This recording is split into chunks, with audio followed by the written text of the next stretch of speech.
गुरवे सर्वलोकानां विषजे भवरोगिणां निधये सर्वविद्यानां दक्षिणामूर्तये नमः। ज्ञानानन्दमयं देवं निर्मलस्फटिकाकृतिम् आधारं सर्वविद्यानां हयग्रीवमुपास्महे। ॐ सदाशिवसमारम्भां शङ्कराचार्यमध्यमाम् अस्मदाचार्यपर्यन्तां वन्दे गुरुपरम्पराम्। ఉపనయన సంస్కారం అది ఆ వయస్సులోనే జరగాలి. అక్కడి నుంచి 12 ఏళ్ళు చక్కగా వేదాన్ని, ఎందుకు మనం వేదం చదువుకున్న వాళ్ళని, వేదాన్ని అధ్యయనం చేసిన వాళ్ళని గౌరవించాలి అంటే ధర్మశాస్త్రం ముగ్గురికి నమస్కరించమంది ప్రతిరోజు. ఎవరా ముగ్గురు అన్నారు? వేదం చదువుకున్నటువంటి వాడు, వేదాన్ని చదివిస్తున్నటువంటి వాడు, వీడికి నమస్కారం. రెండో వాడు ఎవరు అన్నారు? తాను చదువుకోకపోయినా తన పిల్లలకి వేదం చదివిస్తున్నటువంటి వాడికి నమస్కారం చేయమన్నారు. మూడో వాడు ఎవరు అన్నారు? అసలు మా ఇంట్లో ఆచారం లేదండి, కానీ మా అల్లుణ్ణి వేద పండితుడిని తెచ్చుకున్నాం అన్నవాడికి నమస్కారం చేయమన్నారు. ఈ ముగ్గురికి మనం ప్రతినిత్యము నమస్కారం చేయాలి. సహ వై దేవానాం చాసురానాం చ యజ్ఞో ప్రతతావాస్తాం వయజ్ఞ స్వర్గం లోకమే ఏష్యామో వయమేష్యామ ఇతి తే సురాः సన్నహ్య సహసైవాచరందం హతర్యేన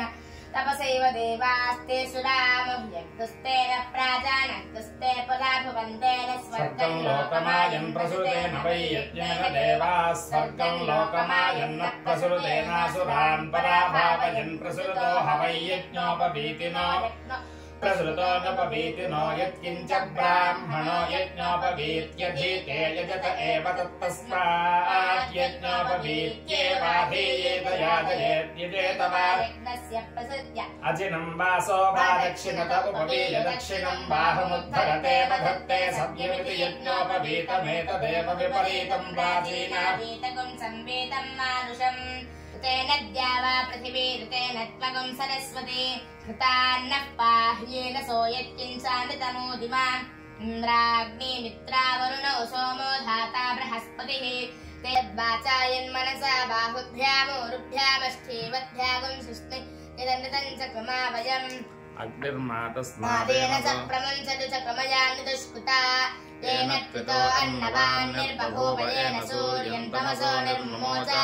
येनेन्द्रो विश्वा अजहादरातीस्ते माहं ज्योतिरामशान आक्षे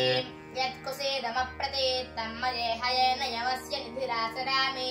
एतत्तदग्ने अनृणो भवामि जीवन्नेव प्रतिदत्ते दधामि यन्मयि माता यदा पिबेशि यदन्तरिक्षै यदा शसातिक्रामामि त्रिते देवादिविजाता यदाप इमं मे वरुण दत्त्वायामि त्वन्नो अग्ने सत्वन्नो अग्ने त्वमग्ने अयासि यतदेव्यन्नमहं बभूवादित्सन्वासं जगरजनेभ्यः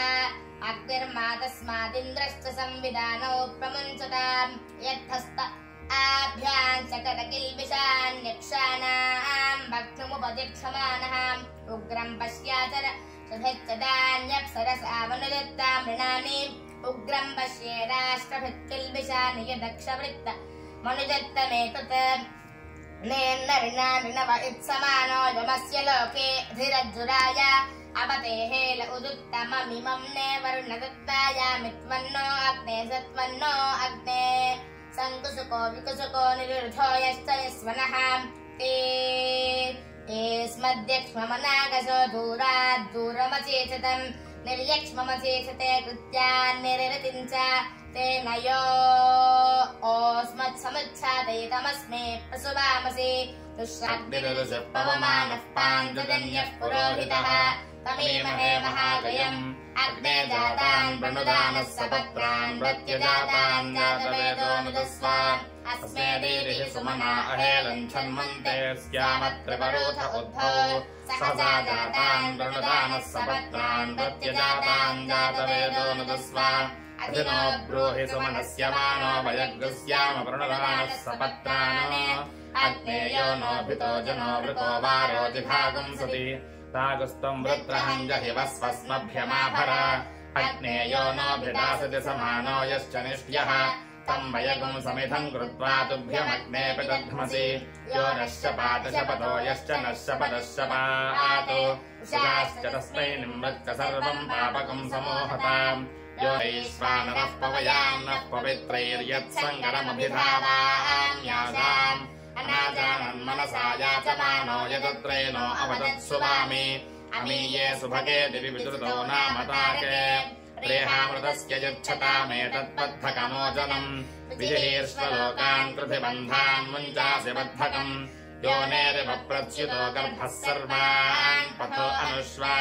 सप्रजानन् प्रतिगृह्णेत विद्वान् प्रजापतिः प्रथमजा अतस्य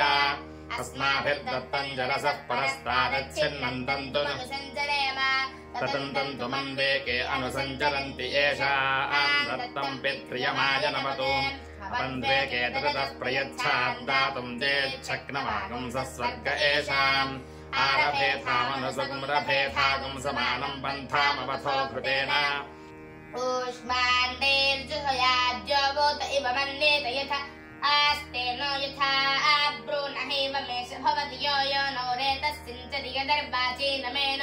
अब्रूनहत्यायास्तस्मान्मुच्यते यावदेन दीक्षामुपैति दीक्षित एतैः सतति जुहोति संवत्सरम् दीक्षितो भवति संवत्सरादेव मानम् पुनीते मासम् दीक्षितो भवति यो मासस्य संवत्सरः संवत्सरादेव मानम् पुनीते चतुर्विंशतिगुम् रात्रे दीक्षितो भवति चतुर्विंशतिरर्थमास संवत्सरः संवत्सरादेवात्मानम् पुनीते ॐ धान्यम् धनम् पशुम् बहुपुत्रलाभम् शतसंवत्सरम् दीर्घमायुः शतमानम् भवति शतायुः पुरुषः शतेन्द्रियेन्द्रिये प्रतिष्ठति लोकाः समस्ताः सुखिनो भवन्तु।